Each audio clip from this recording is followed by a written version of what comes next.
یہی حضرت ابو ہریرہ رضی اللہ تعالی عنہ ارشاد فرماتے ہیں، بخاری شریف کی حدیث پاک ہے کہ میں چلا، بھوک سے نڈال تھا، نہ کچھ کھایا تھا نہ کچھ پیا تھا، میں ابو بکر صدیق کی بارگاہ سے روڈ پہ بیٹھ گیا، ابو بکر آئے، میں نے سلام کیا، ایک قرآن کی آیت پوچھی، اور آیت پوچھنے کا مطلب یہ تھا کہ ابو بکر میرے چہرے پہ دیکھیں گے تو مجھے کھانے کے لیے لے جائیں گے۔ ابو بکر پلٹ گئے، ان کو نہیں پوچھا، پتہ نہیں چلا۔ عمر فاروق اعظم آئے، سلام کا جواب دیا، ایک حدیث پاک پوچھی، انہوں نے بھی کوئی اتفاق نہیں کیا، وہ بھی گزر گئے۔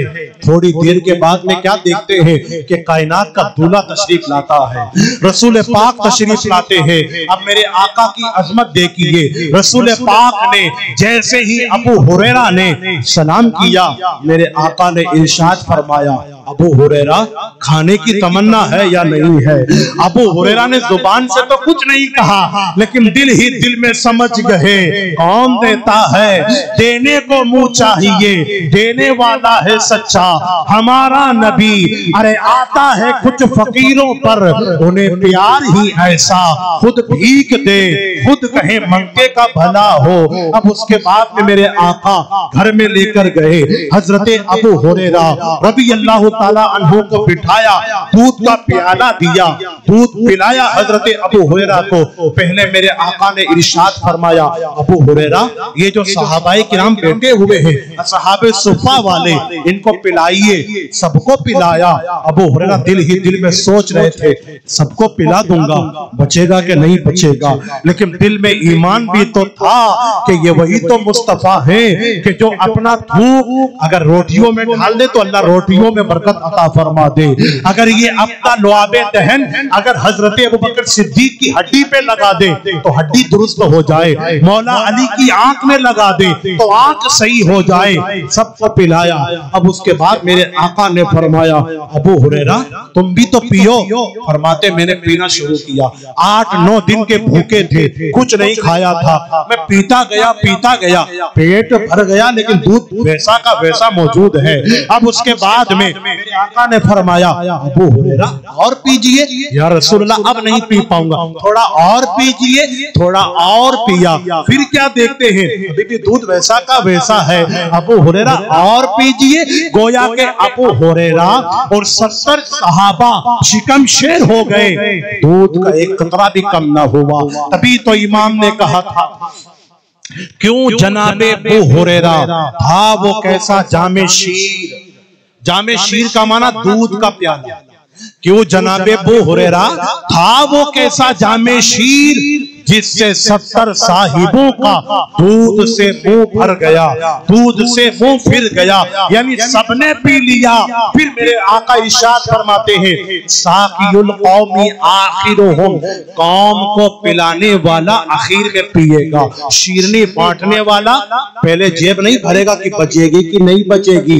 یہ امام عالی مقام کی نیاز ہے، کبھی ختم ہونے والی نہیں ہے۔ میں نے آج بھی جمعہ کے اندر کہا کہ میرا امام تو اپنے نانا کی شریعت کو بچانے کے لیے بھوکا پیاسا چلا گیا، لیکن ہم کو کھچڑا بھی دے گیا، ہم کو سبیل بھی دے گیا، ہم کو نیاز بھی دے گیا۔ اور بات آئی تو ایک بات اعلیٰ حضرت کی اور کہہ دوں، اعلیٰ حضرت سے ایک صاحب نے سوال کیا کہ محرم کا کھچڑا کہاں سے ثابت ہے؟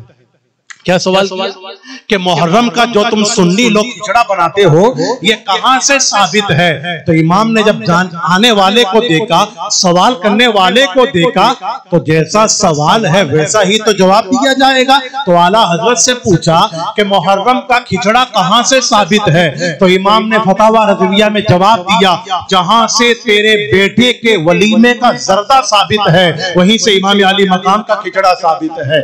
تو یہ تو ان نواسوں کی بات ہے، پھر ان کے نانا رسول پاک صلی اللہ تعالی علیہ وسلم کی۔ ارے آج اگر کوئی یہ کہے کہ عظمت رسول کو نہیں مانتا، تو اگر وہ آپ کی مسجد میں آ جائے تو اس کا چہرہ جب قبلہ کی طرف ہو جائے تو میں اپنے سلیم بھائی سے کہوں گا کہ اس کا چہرہ قبلے سے ادھر موڑ دے۔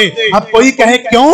تو میں نے کہوں گا یہ جو قبلہ بنا ہے یہ تیرے باپ نے نہیں بنایا، رسول پاک نے بنایا ہے۔ اور اگر کوئی کہے کہ یہ کہاں سے بیان کر رہے ہو؟ تو پارہ نمبر 2 رکوع نمبر 1 آیت نمبر 4 جا کر دیکھ لینا، اور سمجھ میں نہ آ جائے تو 10 دن تک یہی ہوں، مجھ کو آ کر پوچھ لینا کہ کہاں سے بیان کیا ہے۔ اللہ ارشاد فرماتا ہے قد نرى تقلب وجهك في السماء فلنولينك قبلة ترضاها۔ اللہ ارشاد فرماتا ہے جنہوں نے عمرہ کیا ہے اور جن حاجی صاحبان نے حج کیا ہے انہوں نے مسجد قبلتین کو دیکھا ہوگا۔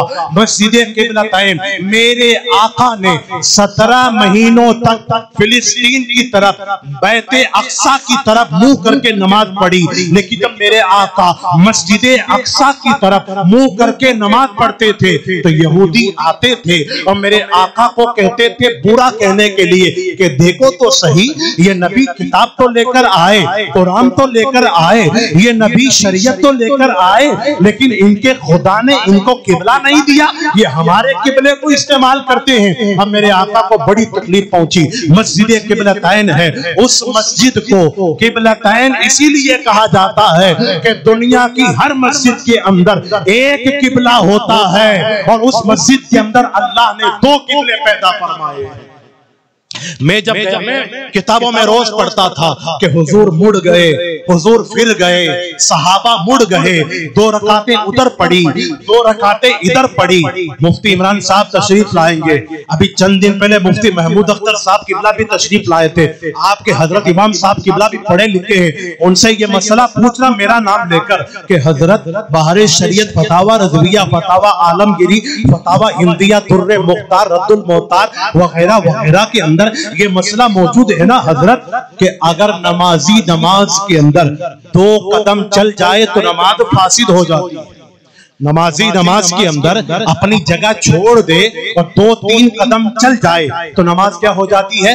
فاسد ہو جاتی ہے۔ میرے آقا چلے نہیں، میرے آقا تو پورے ہی مڑ گئے تھے، پورے مڑ گئے۔ آپ جا کر دیکھو گے تو پتا چلے گا کہ جو پہلا قبلہ تھا وہ اس سائیڈ کے اندر ہے، اور اب جو قبلہ ہے وہ اس سائیڈ کے اندر اپوزٹ ہے۔ اب ذرا مجھے بتائیے تو صحیح، یہ عظمت مصطفیٰ نہیں تو اور کیا ہے؟ وہ چاہے تو اللہ قبلہ تبدیل فرما دے۔ اب میرے آقا نے اللہ کی بارگاہ میں عرض نہیں کیا کہ مولا قبلہ تبدیل فرما دے، ارے انہیں عرض کہنے کی کیا ضرورت ہے؟ اللہ تو دلوں کے حالات کو جانتا ہے۔ میرے آقا نے نماز باندھی، توجہ، میرے آقا نے نماز باندھی، غالباً ظہر یا عصر کی وہ نماز تھی۔